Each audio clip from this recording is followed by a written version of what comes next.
છેલ્લા 1.5 માસથી આ ઋષિકુમારો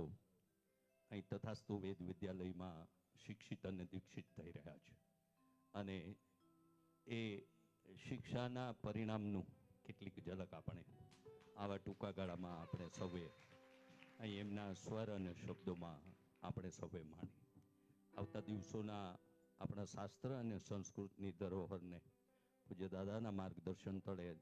અહીં સ્થાપિત તથાસ્તુ વેદ વિદ્યાલય દ્વારા આવા ઋષિકુમારોનું આપણને સૌને એ વાતનો પણ ઉલ્લેખ કરવો ઘટે. ધન્યવાદ, આભાર સાથે આ તથાસ્તુ વિદ્યાપીઠ પરિવાર, રાધે રાધે પરિવાર અને આ તથાસ્તુ વેદ વિદ્યાલયના ઋષિકુમારો વતી એમાંથી બે ભાઈ જય રુદ્ર અને યાજ્ઞિકને વિનંતી કરું કે આપણા સૌની પૂજ્ય દાદાની પૂજન ભાવની લાગણી એક પુષ્પમાળા દ્વારા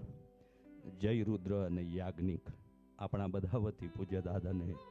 એ સમર્પિત કરે એવી વિનંતી સાથે બોલો દ્વારિકાધીશ કી, રાધા કૃષ્ણ ભગવાન કી.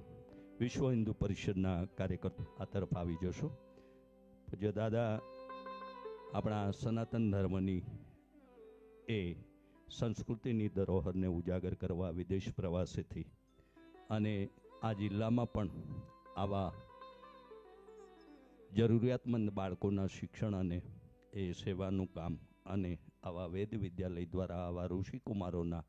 એ સંવર્ધનનું કામ જ્યારે અહીં આપણા Radhe Radhe education and charitable trust દ્વારા થવા જઈ રહ્યું છે ત્યારે વિશ્વ હિન્દુ પરિષદ અમરેલીના કાર્યકર્તાઓ ભાઈ રશ્મિનભાઈ ત્રિવેદી, સંજયભાઈ પરમારભાઈ અને હિતેશભાઈ વગેરેને વિનંતી કરીશ કે દાદાના પરદેશ ગમનના આગમન સાથે અને આવા સંસ્કૃતિ જતન અને સેવા સંસ્કારના આ કાર્યના